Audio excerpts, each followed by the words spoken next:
대통령의 참모로 수석을 결정하시고 대통령이 인제 중심을 잡고 일을 하겠다라는 생각을 표명하신 거니까, 그리고 쪼끔 일을 하다가 다른 잡음을 일으키거나 걱정했던 문제가 발생하면 수석은 국무위원과 달라서 비서에 불과하니까 바로 교체하면 된다.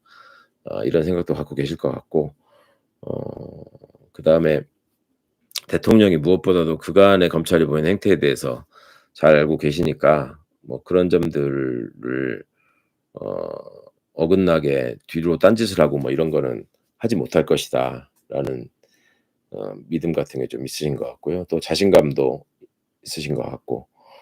그런데 인제 염려되는 것은 그런 거죠. 인제 만기 칠람을 할 수 없단 말이에요. 우리 이재명 대통령이 워낙 그 일 파악도 빨리 하시지만 일을 하는 거를 또 좋아하고 하시니까 그 여러 가지 의욕적으로 일을 해내고 또 능력 발휘를 할 사람들을 적재적소에 잘 컨트롤해서 쓰겠다라는 생각으로 하시는 거는 알겠는데, 이게 인제 어 단호한 칼로 때로는 대통령을 대신해서 뭐랄까 그 장비 같은 역할을 해야 하는 사람이 민정수석실에 필요하다고 생각했는데, 그 역할을 누가 어떻게 해낼 것인지 이게 인제 주목해서 살펴봐야 될 포인트인 것 같습니다. 그리고 제가 또 걱정하는 것은 이제 그런 거죠. 검찰 내부에서 이들이 안도하면서 무슨 몇몇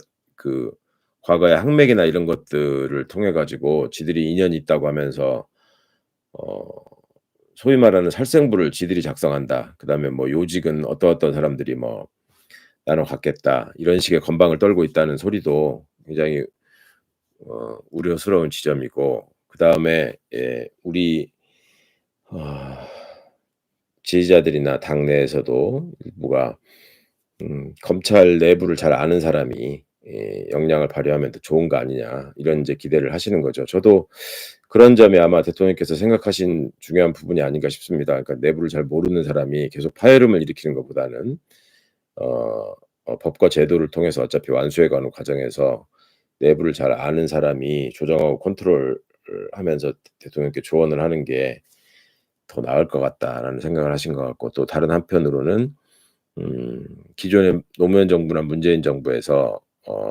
검찰 출신이 아닌 이제 노무현 정부의 첫 번째 민정수석은 아시는 것처럼 문재인 대통령님이었고요. 당시에 문재인 변호사셨죠. 그리고 문재인 정부의 첫 번째 민정수석은 조국 대표고 당시에 인제 조국 교수였죠. 그러니까 변호사 출신, 교수 출신이다 해 봤지만 또 밑에 검사 출신들을 두고 했는데 우리가 목표했던 성과를 다 이루지 못한 거 아니냐. 그러니까 그런 점 때문에라도 이번에는 좀 상황을 좀 바꿔서 다른 실험과 시도를 해 봐야 되겠다. 이런 생각을 하신 면은 좀 있는 것 같아요. 그리고 어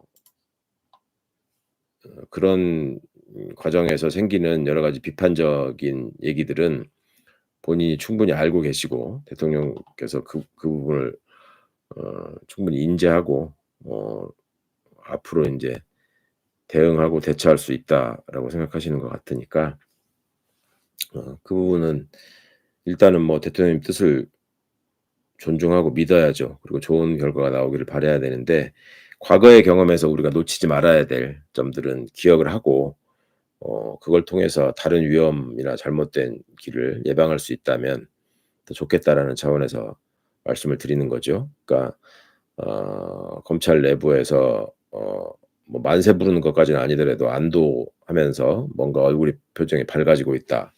그다음에 뭐 사표를 내려던 자들이 다 거둬들이고 있다. 뭐 이런 거는 분명한 지금 사실인 건 맞고요. 그다음에 어 지난 문재인 정부 초반에도 제가 그때 처음부터 청와대에 합류하지 않았었기 때문에 사실은 비슷한 우려들을 했었습니다. 그러니까 민 그 당시에 인제 조국 민정수석과의 어떤 인연이나 친분 같은 걸 내세우면서 본인이 "인사안을 만들었다."라고 얘기하는 검사들이 있었고, 또 문재인 정부 민정수석실에 이 윤석열 밑에 있던 뭐 박형철, 이인걸 뭐 이런 검사 출신의 변호사들이 당시 반부패 비서관하고 특별감찰반장으로 들어갔는데 그 점에 대해서 그들을 잘 알고 있는 음 언론인들이나 또 변호사들이 굉장히 많은 우려를 했었습니다. 저기 가서 아무리 저 국정원 댓글 사건 때문에 그 박근혜 정권에서 좀 배척을 받았다고 하더라도 그 본질이 변하지 않는데 에 나중에 문제를 일으키지 않고 검찰 개혁 작업에 동참할 수 있을 것이냐 이런 걱정들을 많이 했고 저도 같은 입장이었고 당시는 그래도 그렇게 들어갔던 검사 출신들은 다 이제 공안 소위 말하는 공안통들이었거든요. 공안부 출신들인데 이번에는 인제 아예 특수부 출신이 한다고 하니까 이제 그거를 당시에는 또 민정수석실 안에 어 그간의 경력이나 상황 면에서 다른 입장에서 법정에서도 마주치고 여러 사안에 대해서 그 견제를 할 수 있는 사람들이 또 행정관이나 비서관으로 있었기 때문에 그래도 뭔가 '그런 시스템으로 좀 견제할 수 있겠지.' 하는 걱정을 쪼끔 덜어내긴 했지만 결과적으로는 또 뒤통수를 맞은 셈이 됐습니다. 그래서 이번에도 지금 인제 인선 과정 그다음에 인제 검찰 개혁 작업을 추진하는 정권 초반부 뭐 이런 데서 특별히 잡음을 내고 뭐 이상한 일이 생길 거라고는 여겨지지 않는데 문제는 인제 그 이후에 그 작업이 진행되면 인제 필연적으로 수사 기소가 분리되고 검찰이 해체되는 과정을 겪어야 되는데 현재의 그 정치 검사들이 그냥 손 놓고 당하지는 않을 것이고 지들의 구명을 위해서 어떻게든 노력을 할 거 아니겠습니까? 그러면 그 과정에서 과연 그 검사 출신들이 친정 후배들의 말을 완벽하게 무시하고 혹은 진압하고 단호하게 나갈 수 있느냐. 지금 민정비서관으로 거론되는 인물도 검사 출신이라고 제가 말씀드렸는데 그분도 되게 예 저 그분이 맞다면 제가 잘 아는 사람인데 아주 그 착한 사람이거든요. 그러니까 인제 성격이 참 좋은 사람들인데 수석도 그렇고 민정비서관도 그렇고 어 그 팀에서 그 조직적으로 어 움직일 정치 검사들을 얼마만큼 효율적으로 어 제압하고 솎아내고 또 견제하고 할 수 있겠는가 하는 점에 대한 걱정 이거를 좀 미리 말씀을 드립니다. 앞으로 인제 어떤 일이 진행되고 어떤 상황이 펼쳐질지 인제 그런 부분들을 포인트로 보면 그리고 인선하고 나서 오늘 그런 발표를 했잖아요. "개혁은 법으로 하는 것이다." 그러니깐 그것도 민정수석의 사법개혁에 대한 의지를 확인했다.